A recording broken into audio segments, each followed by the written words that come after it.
Assalamualaikum warahmatullahi wabarakatuh. Bismillahirrahmanirrahim. Alhamdulillahi rabbil alamin. Alhamdulillahilladzi bi ni'matil iman wal islam. Allahumma salli wa sallim ala sayyidina Muhammadin wa ala alihi wa ashabihi ajma'in. Rabbi shrah li sadri wa yassir li amri wahlul 'uqdatam min lisani yafqahu qawli. Amma ba'd. Para penyimak yang dirahmati Allah, pada kesempatan kali ini, perkenalkan, nama saya Laila Rahmatina akan mereview sebuah buku yang berjudul Kepemimpinan Kiai dalam Memelihara Budaya Organisasi yang ditulis oleh Ibunda Dr. Hajjah Mardiah MAG. Nah, buku ini pertama kali dicetak pada bulan Maret 2012 hingga cetakan yang kelima pada bulan Mei 2022 yang diterbitkan oleh Aditya Media Publishing di Malang. Buku ini juga merupakan hasil penelitian Ibunda Dr. Hajjah Mardiah MAG di Universitas Islam Negeri Maulana Malik Ibrahim di Malang. Menurut Bapak Profesor Dr. Haji Imam Suprayogo sebagai Rektor UIN Maulana Malik Ibrahim Malang, beliau sangat mengapresiasi atas terbitnya buku ini. Deskripsi pokok-pokok dalam buku ini merupakan reproduksi dan sebuah penelitian disertasi yang serius. Dalam pengantarnya, beliau mengatakan bahwa ada 3 kata yang penting dalam berbicara tema di atas tentang kepemimpinan kiai, pondok pesantren, dan budaya organisasinya, yaitu yang pertama ada pimpinan, yang kedua kiai, dan yang ketiga budaya organisasi, yang sesungguhnya merupakan kata-kata yang saling melengkapi dan atau bisa saling bertentangan. Pertama, berbicara pemimpin, tak lepas dari memahami misi utama seorang pemimpin, yaitu melakukan perubahan. Oleh karena itu, wajar jika setelah beberapa waktu seseorang diangkat sebagai pemimpin, segera dipertanyakan tentang perubahan apa yang telah dilakukan. Pertanyaan itu adalah wajar. Oleh karena itu, semua orang selalu menghendaki perubahan itu. Perubahan adalah keniscayaan, kata beliau lagi. Semua rasul yang diutus di dunia ini adalah melakukan perubahan. Tidak terkecuali rasul terakhir, yaitu Nabi Muhammad SAW. Persoalan di seputar psikologis, sosiologis, budaya, dan bahkan politis mengakibatkan seorang pemimpin mengalami kesulitan dalam melakukan perubahan. Tugas-tugas melakukan perubahan selalu tidak mudah dilakukan. Oleh karena itu, seorang pemimpin dalam melakukan perubahan harus bersikap arif dan cerdas.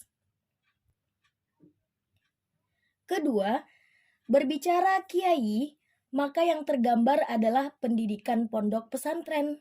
Hal itu sesungguhnya juga tidak salah, karena biasanya pendidikan yang didirikan dan dikelola oleh para kiai adalah jenis pendidikan pesantren. Namun, sejak beberapa tahun terakhir, terdapat fenomena baru. Pendidikan pesantren sudah semakin disempurnakan dalam pendidikan formal, seperti madrasah dan bahkan juga sekolah umum. Lebih dari itu, tidak sedikit pesantren membuka jenjang pendidikan tinggi, baik pendidikan tinggi agama maupun pendidikan tinggi umum. Ketiga, satu di antara tugas pemimpin yang cukup berat adalah mengubah budaya organisasi yang dipimpinnya. Dalam hal ini, mengubah diartikan sebagai upaya meningkatkan efektivitas organisasi. Budaya organisasi biasanya diartikan sebagai keyakinan-keyakinan, nilai-nilai, dan hal apa saja yang dianggap ideal yang menjadi kekuatan penggerak organisasi itu. Pemimpin adalah orang yang diikuti, dijadikan panutan, dipedomani pandangan dan pikiran-pikirannya. Oleh karena itu, seorang pemimpin adalah orang yang memiliki kelebihan dari orang-orang yang dipimpinnya.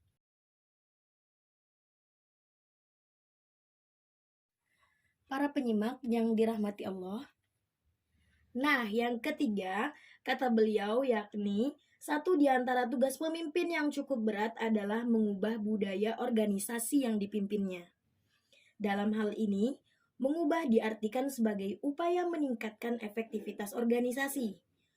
Budaya organisasi biasanya diartikan sebagai keyakinan-keyakinan, nilai-nilai, dan hal apa saja yang dianggap ideal yang menjadi kekuatan penggerak organisasi itu. Pemimpin adalah orang yang diikuti, dijadikan panutan, dipedomani pandangan dan pikiran-pikirannya. Oleh karena itu, seorang pemimpin adalah orang yang memiliki kelebihan dari orang-orang yang dipimpinnya. Kelebihan itu bukan berupa material, melainkan justru yang lebih penting adalah berupaya imaterial, yaitu pengetahuan, kecerdasan, dan visi yang tajam yang ingin diraihnya.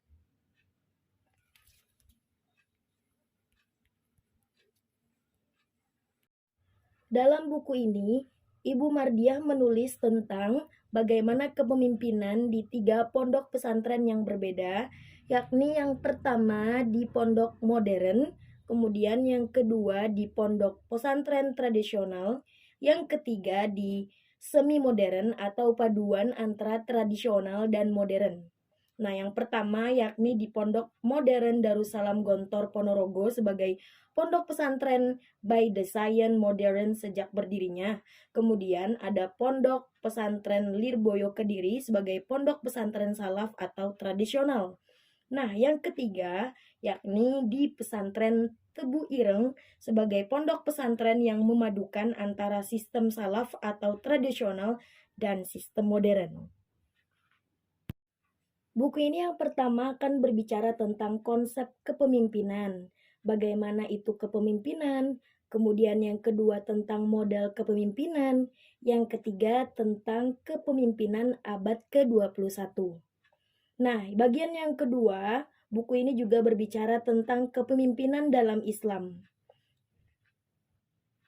Kepemimpinan profetik dalam kepribadian Rasulullah, kemudian kepemimpinan kiai di pondok pesantren, dan gaya tipologi kepemimpinan kiai di pondok pesantren.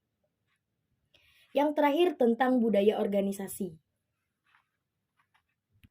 Mengenai kepemimpinan dalam Islam, dalam buku ini seperti yang kita ketahui bahwa kepemimpinan dan manajemen telah menjadi topik pembicaraan dan pembahasan sejak lebih dari 2000 tahun yang lalu. Sejak sejarah manusia pertama yaitu Nabi Adam alaihissalam sudah dibutuhkan adanya pemimpin yang dapat mengatur hubungan manusia. Nabi Adam alaihissalam telah mendapat amanah dari Allah Subhanahu wa taala sebagai khalifah atau pemimpin untuk mengatur ekosistem alam semesta ini dengan baik.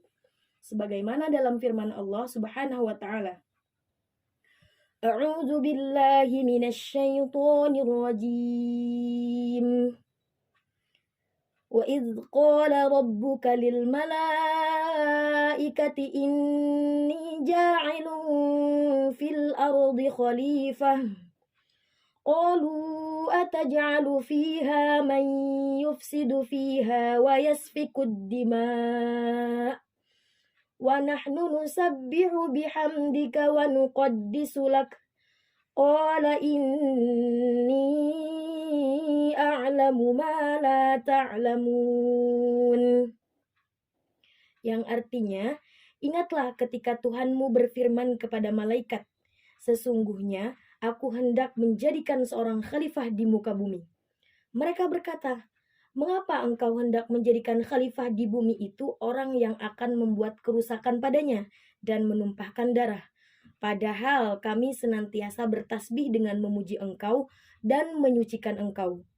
Tuhan berfirman, sesungguhnya aku mengetahui apa yang tidak kamu kerjakan.